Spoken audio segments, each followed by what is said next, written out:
le défi. Je pense que nous allons commencer par cela, mais je vous propose de dire bonjour aux absents. Alors bonjour à tous les gens qui ne sont pas présents parmi nous. Bonjour. Et qui sont les bienvenus dans cette vidéo, voilà, qui est une première. Hein, donc. Alors, j'ai bien vu en substance les 12 ou 13 premiers défis qui m'ont été envoyés. Et le 13e, je ne dirais pas qui, finalement a une version d'effet qui me correspond à peu près. Les autres, vous êtes loin du compte pour pas mal de choses. Donc on va apprendre, c'est fait pour ça. Donc la majorité des gens n'auront pas le maximum de points. C'est normal, c'est un défi, c'est pas un truc cadeau, d'accord? Mais vous allez voir qu'avec le temps, vous allez comprendre que vous passez de l'aspect scolaire, petit enfant et étudiant, à l'aspect adulte qui comprend tout. C'est là le but du jeu de cet enseignement. C'est de vous initier à une vision globale de l'analyse des données, et pas le petit exercice de stade, de faciès, etc., qu'on trouve dans le bouquin, un machin, parce que de toute façon, c'est pas ça la vie. C'est pas ça du tout. Donc, on va revoir qu'est-ce que c'est qu'un peu de record. Alors, vous voyez, cap ou pas cap, c'est pas de la blague, hein. C'est-à-dire que c'est pas toujours facile. Okay, c'est vraiment un défi, c'est pas un exercice. Voilà, on doit aller progressivement vers des visions globales. Et vous avez vu comment sont écrits les défis. Ils sont avec très peu de lignes. Puisque le défi numéro 1, on va l'ouvrir. Et vous voyez que si je regarde le texte, j'essaye de prendre des mots les plus précis qui soient. Soit W, la variable aléatoire suivant une loi de Bernoulli, de paramètre pi. Vous voyez que j'ai mis grand W. W suit, alors le suit c'est un tilde, quelquefois je mets un tilde avec une flèche, avec un B comme Bernoulli, ça peut ressembler à binomial, c'est vrai. Avec pi comme paramètre, parce que vous avez compris qu'il y a un seul paramètre qui définit cette loi. Alors, le mot paramètre, c'est effectivement quelque chose qu'il faut que vous commenciez à intégrer, et ce paramètre, c'est la probabilité de réalisation d'un événement qui est associé effectivement à une variable qualitative. Il y a une qualitative derrière Bernoulli. Vous voyez, tout ce qu'il y a derrière le miroir. Cette qualitative, elle a deux modalités. Soit il y a réalisation de l'événement A, soit il y a non-réalisation ou échec de l'événement A. Donc il y a A et A bar. C'est très fastoche. Et du coup, je vous demande de démontrer de la façon la plus concise, mais également rigoureuse, que E de W égale pi. Alors on va voir comment on va faire ça. D'accord ? Après, en considérant la classe et ou la licence dont vous faites partie, proposez une variable aléatoire associée à ce contexte. Précisez son type, ainsi que la loi de probabilité qu'elle serait susceptible de suivre. D'accord ? Et l'ensemble de votre réponse doit tenir à un tiers de page, et non pas une page. D'accord ? On va essayer de faire du concis. Donc là, vous sortez d'un formatage. Donc vous vivez en pleine conscience ce que vous faites. Vous ne paniquez pas. Vous y allez et vous verrez que vos connaissances, votre intelligence, ici si je mesurais le QI, il serait largement supérieur à 120 en moyenne. Ce serait peut-être moi le plus imbécile de tous. Et votre perception des choses doivent vous conduire à quelque chose de raisonnable. Ok ? Alors, qu'est-ce qu'il y a comme type de défi avant que je me lance dans la correction de type, d'accord ? En type de défi, vous avez aussi les défis qui vont durer. Alors là, oui, c'était un 36-48 heures. Mais il y a des plus courts que je peux donner, par exemple, le mardi pour le mercredi. Et ça s'arrête à telle heure, pof, et je ne reçois plus de défis à partir de cette heure. D'accord ? Vous avez des défis qui peuvent durer un week-end, sûrement prolongé. C'est-à-dire que je donne ça le jeudi pour le lundi, par exemple. Et vous avez des défis qui peuvent durer une semaine. Il est conseillé dans un premier temps, pour les défis qui demandent un peu plus de recul, de se mettre à deux. Oui, vous avez ensuite l'archive des défis déjà proposés. Alors là, il va y avoir le défi numéro 1 qui va passer en archive. Le statut va être terminé. Lui, il va laisser la place à un autre défi ou il va y avoir un autre défi qui va apparaître. Vous avez compris le principe. Après, donc, les correcteurs sont mis à contribution et vous avez ici le fichier Excel des notes des défis. Je clique dessus Et seuls sont autorisés à y aller les correcteurs de la semaine. Et à ce moment-là, on change le numéro du fichier. Là, c'était all défi 1, ça veut dire qu'il s'occupait du défi 1. Et quand on s'occupera du défi 2, le correcteur le changera en all défi 2.xls. XL, tout le monde a ça. Vous voyez que j'ai mis les points de classe. Je ne me suis pas moqué de vous. Tout est là. Il y a déjà des personnes qui commencent à cumuler des points. Je mettrai la base présence qu'à la fin, puisque les absences non justifiées vont bouffer des points. Parce que moi, je pense que être présent, c'est du travail. D'accord? Ok? Vous comprenez ce que je veux dire? Je ne vais pas mettre 6 à quelqu'un qui ne vient pas. Vous voyez un petit peu comment fonctionne l'onglet défi. Vous êtes d'accord? Donc, dès ce soir, il y aura un deuxième défi. Alors, vous relirez la partie en vert qui explique comment les correcteurs contribuent au travail de groupe et au MOOC. Et donc, pour moi, la correction des défis est déjà de facto un apprentissage des connaissances, puisque la personne voit un petit peu plus en détail la problématique qui est accessible. Alors, pour ce premier défi, je vais allumer la lumière. Je vais vous poser plein de questions, il y a des points à gagner dans le défi. C'est génial. Donc, il y a encore des points à gagner, vous connaissez le principe, et vous avez vu que je m'en parle, c'est mis à jour. Et donc, je vais vous apprendre à être rigoureux sans être forcément des forts en thème ou des forts en maths, d'accord? Ce n'est pas le but du jeu. Simplement apporter le minimum de rigueur pour que justement, en sciences, vous fassiez le moins d'erreurs possible, vous ne soyez pas dans le flou, d'accord? W est une variable. Aléatoire ou pas? Bien, ça c'est à 2 balles. C'est oui. W, c'est un grand W ou un petit W? Un grand W. Pourquoi? Parce que c'est l'identifiant, l'identificateur, le nom de la variable aléatoire. D'accord? Et toujours par convention, bien sûr, un grand W. Défini dans une population ou dans un échantillon? Alors, je veux voir les mains levées pour échantillon et les mains levées pour population, mais sûr de sûr, vous avez l'étiquette. Attention, maintenant vous avez l'étiquette, vous êtes sûr de vous. Échantillon. Échantillon, population. Population. Vous avez raison pour population. Ah oui, c'est évident. Une variable aléatoire qui suit une loi de probabilité, c'est dans une population, pas dans un échantillon. Ok? On représente donc ça avec un cercle rouge.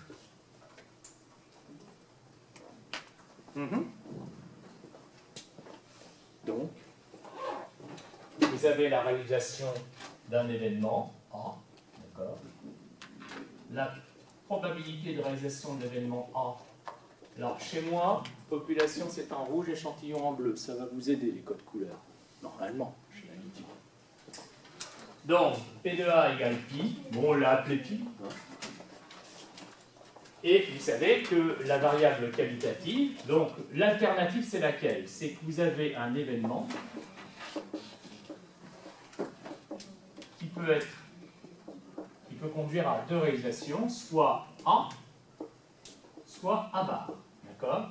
Ici on appelle ça succès. Ici on appelle ça échec. Vous pouvez me donner un exemple de succès-échec? Très simple, dans cette classe. Homme-femme. Homme-femme, vous avez tout compris. Et puis ici, vous mettez ici W est égal à 1, W est égal à 0. Et là, vous avez la probabilité pi de réalisation de l'événement A. Et 1 moins pi, vous êtes d'accord, parce que c'est une loi de probabilité, donc P de A plus P de A, parce qu'il n'y a que 2 possibilités, ça fait 1. C'est une loi de probabilité. Le 1, il sort de là, et pas d'autre part. Je vous ai appris à représenter en toute rigueur la loi de Bernoulli. Bon, là, je le fais en noir. Donc, vous avez W qui vaut soit 0, soit 1. D'accord? Et vous pouvez mettre ici, ici, W donc ici 0, et là c'est, excusez-moi, probabilité, ça commence 1 moins pi, et là c'est x. D'accord? Donc voilà, vous avez votre loi de probabilité qui est, c'est la plus simple qui existe. D'accord? Pourquoi? Parce que vous avez défini l'ensemble des modalités prises par la variable, 0, 1, vous voyez, on numérise, mais on n'est pas obligé. Hein. On pourrait très bien dire A à barre. Hein. Donc là, ici, on a A, barre, là, on a A. Et là, c'est la fameuse variable qualitative associée. D'accord? Que je n'ai pas nommée. On ne faut pas tout nommer. On pourrait l'appeler X. Pourquoi pas? C'est pas que numérique X. Et donc, vous avez ici une définition de l'espérance pour une loi de probabilité définie dans une population qui va être E de W, grand W, qui va être égal à 0 fois 1. somme des I égale 1. Alors on va mettre ici, on pourrait mettre K, N, je sais pas moi, on va dire P. Non, P c'est déjà pris. Allez, je vais mettre N. Mais c'est pas une taille d'échantillon. Alors, vous vous souvenez, c'est WI en petit w multiplié par P de W égale petit WI. Ça marche? N, c'est quoi dans ce cas-là? Ça, c'est par la définition de l'espérance d'une loi de probabilité. N, c'est La population. que de bêtises, j'entends. Le nombre d'échantillons. C'est pour ça que je suis là. C'est pas le nombre d'échantillons non plus. C'est le nombre de modalités prises par la variable. C'est une loi de probabilité discrète. C'est une variable discrète. Donc là, vous avez l'espérance d'une loi discrète. Après, on applique. N égale à 2 ici. On est bien d'accord? Première modalité. Donc là, vous avez N égale 1. N égale 2. D'accord? Je ne le mets pas, ça complique. Donc en fait, quand on applique, effectivement, pour N égale 1, WI vaut 0. Et vous avez la correction, effectivement, que là, vous pouvez décrire que ça fait 0 multiplié par 1 moins pi, plus 1 multiplié par pi. Et vous n'auriez pas été capable de m'expliquer pourquoi vous en arrivez là. Vous comprenez? Et moi, j'essaye d'être là pour vous dire, arrêtons de consommer du TD et du cours qui vous apprend des choses par cœur, rétablissons la vérité. Parce que c'est pas grand-chose à dire que ça. Vous le savez. Donc vous avez vu comment j'ai présenté la loi de Bernoulli et comment j'arrive à démontrer que E de W est égal à pi tout bêtement. Ça s'est fait en 5 secondes, effectivement. Mais les gens qui m'ont répondu ça directement, ils n'ont pas le maximum des points, parce que ça manque de rigueur. D'accord? On sait que l'espérance d'une loi discrète s'écrit de la façon suivante. Ici, n égale 2. N étant le nombre de modalités prises par la variable. D'accord? Ok, c'est une loi discrète. Loi discrète.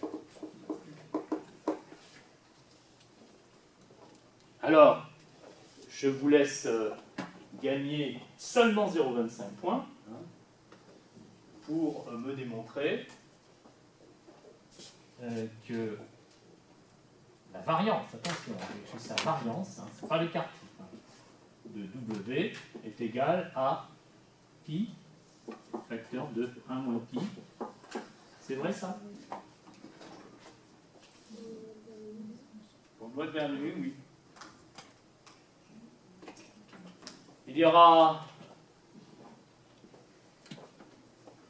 des points à gagner pour ceux qui veulent, mais je ne veux pas rester dans le calculatoire pour démontrer que dans le cas d'une loi binomiale, c'est pi à moins pi sur n. Vous vous souvenez de ça, pi à moins pi sur n?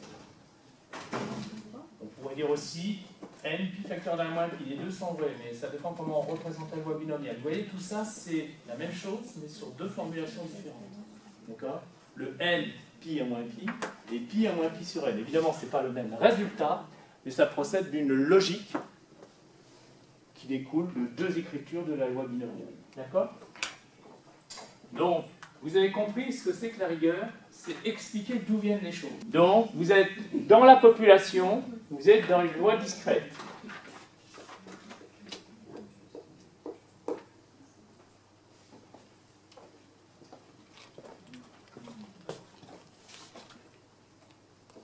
Donc W, on va apprendre à la placer ici, au niveau de la population. Vous voyez, je l'ai mis en rouge. Alors évidemment, je peux tirer dans cette population qui est de taille grand N, on s'en fout hein, en quelque sorte de la taille de la population, un échantillon de taille N1. Effectivement, donc là, on se retrouve avec un problème binomial.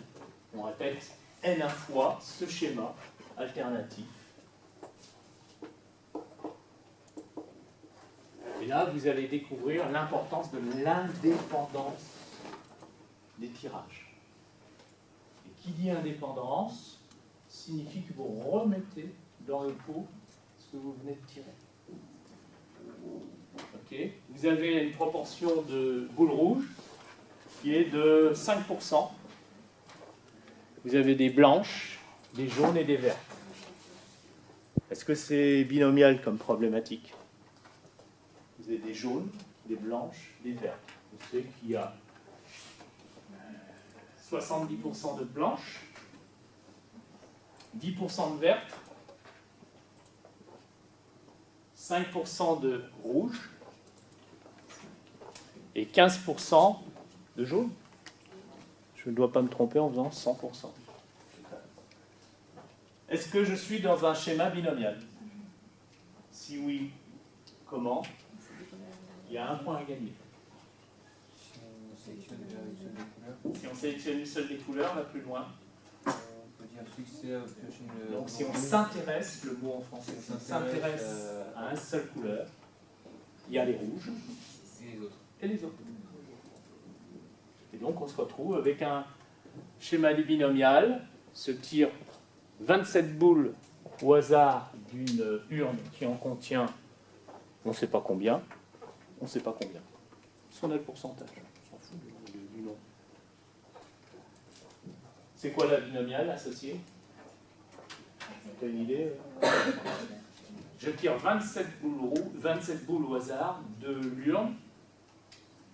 Est-ce qu'on peut définir la binomiale? Donc on s'intéresse aux boules rouges. Combien de boules? Donc, X est une binomiale, nombre de boules rouges dans un échantillon de taille 27. Alors je fais un grand comme ça, de taille, alors on dit NP, hein, vous vous souvenez, NP. Okay, donc ici ça va être 27.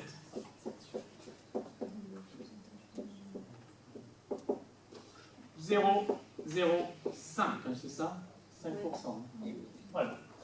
Donc la moyenne, en nombre de boules, elle est de 27 fois 0,05. Et vous pouvez constater que ça, c'est pas entier. Donc une espérance n'est qu'une indication barycentrique. Ça n'a pas de réalité nécessairement concrète. Ok? Donc vous voyez que les lois de probabilité et la réalité, bah, c'est des modèles, les lois de probabilité, d'accord? L'urne, c'est un échantillon ou une population?